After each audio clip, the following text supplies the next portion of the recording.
Our next author is Mark Pannebecker.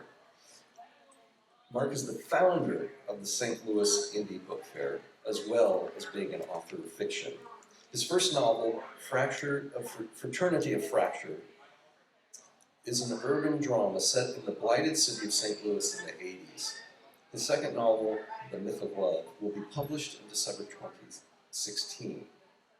Please welcome the founder of the Indie Book Fair, Mark Pannebecker.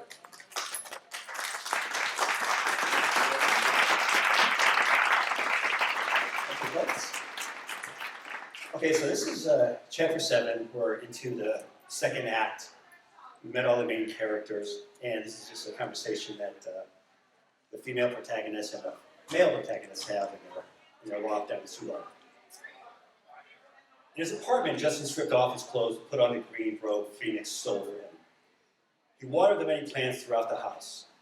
At the indoor garden were the aloe veras, ferns, and yucca plants, and the assorted flowers. He poured the remaining water from the pitcher into a blue glass vase that held a single lily. He then walked over to his favorite chair, a leather and steel chase lounge designed by Corbusier, and started reading. When Phoenix entered, he set the book down. "Hi, honey." She walked to Justin and handed him a pretzel. "Here, I brought you something." Justin looked at the pretzel from JB's and smiled. Phoenix sat on the floor next to him. "How was your day?" Justin, "Not very good. I'm sorry." "Don't be. I'm not. She belongs to a world alien to me." "How was your night?" "Well, I met an interesting boy," she said, smiling, went over to the end table by the sofa. "Another one." Phoenix grabbed a bag of weed out of the drawer and started rolling a joint. "Remember the guy we saw breaking into an apartment over by Bernard's? Him. We might dance together sometime," she said, sitting down on the sofa next to Justin. "What does that mean?" Justin rose up out of his chair. "What the fuck, Phoenix? Just because I don't want to do businesses anymore, you're going to bring in some kid you don't even know?" He sat next to Phoenix and lit her joint. "Now who's manipulating who?" "Oh, please, stop it. What do you think I'm going to do, run off with this guy? I'd be lost without you. You know that. It's just a date. Here." She handed him the joint. Just took a big hit. "Yeah, you go to a movie if it's just a date." "You jealous. That's so cute. I'm not going to." "Justin, I was looking at a house in the West End the other night. You interested? If that's the only way we'll dance together, sure." "Phoenix, breaking into somebody's house is a lot less dangerous than these businesses you want to keep doing. Remember when we stole those?" He pointed to the foreign posters framed and hanging on the wall. He came across the vintage advertisements while out browsing one day and decided to come back for them later. But just in this red alarm system, there's a movement detector, and when he got in and started smoking the place for fine mist, they could see the sensor's light beams. He realized it was a temperature-sensitive system with a silent alarm, and the two quickly left. To confuse the cops, Justin threw a brick through the window. 2 blocks away, a squad car, without flashing lights or sirens, rushed past them. A month later, they went back, probably prepared to counteract the system, and took the posters they wanted. Phoenix's favorite was an absinthe advertisement from Spain, with the lone green devil uncorking a bottle. Justin's was an ad for a Parisian performance of Cyrano de Bergerac. Phoenix looked again at the framed posters on the wall. We came really close that time. Too close. "Oh, come on, Justin. These houses you went to are boring. What do they have? Simple alarms? No alarm at all? Where's the challenge in that? Why did you teach me all this stuff? You don't expect me to use it. I didn't want you to get caught. I'm not taking the easy road, Justin. There's an art to this, and you know it. Until I get bored or busted, I'm going to keep pushing it. I don't do this for the same reason you do."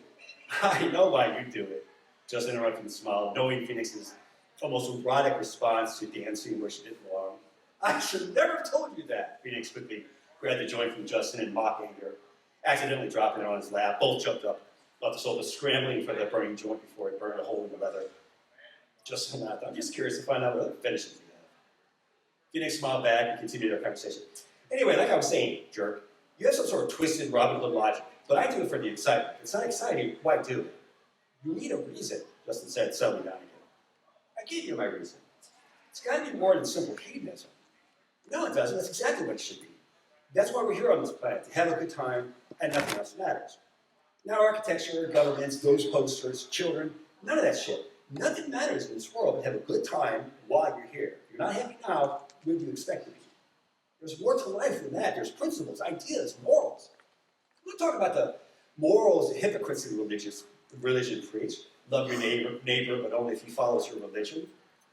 I'm not using the definition of morality that capitalists use. What's right for General Motors is right for America bullshit. I'm talking about a different set of rules that govern people regardless of laws or customs or what they've been taught. What our morals may be different, but they're just as valid. Just because we're thieves doesn't mean we're immoral. Breaking the law for the right reason is completely justifiable, especially when it's a non-violent crime like stealing. And stealing from the wealthy even more so. I have no problem with taking their toys, no problems at all. Because the extremely wealthy are immoral.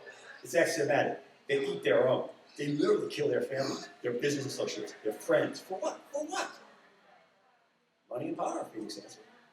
Exactly. Successfully, wealthy businessmen design unsafe cars knowing they'll kill people. They sell their guns, wrap themselves on the flag. They market their products with no regard for human life. Only profit. They have no sense of right, only what's legal. But I don't want to take it from a small businessman. I decided to draw the line there. I'll give them the benefit of the doubt. Small businessman, big businessman, it doesn't matter for me, said. They still pay their employees $1 an hour if they could. They still hire children. They still demand a 60-hour work week. They still have company stores. You give them too much credit, Justin. Yeah, I'm an optimistic sort of guy. Boring on delusion. They both smiled at each other. Phoenix approached Justin and motioned him to slide off the couch and sit on the floor, which he did. Phoenix sat on the sofa with Justin between her legs and began to brush his long dark hair. Delusional, he said. Okay, I'll buy it. And one more thing. How do you know this guy in the West End isn't one of your small businessmen? He's not, trust me. Besides, even if he is, the only thing I really want in there is his Uzi. And that's the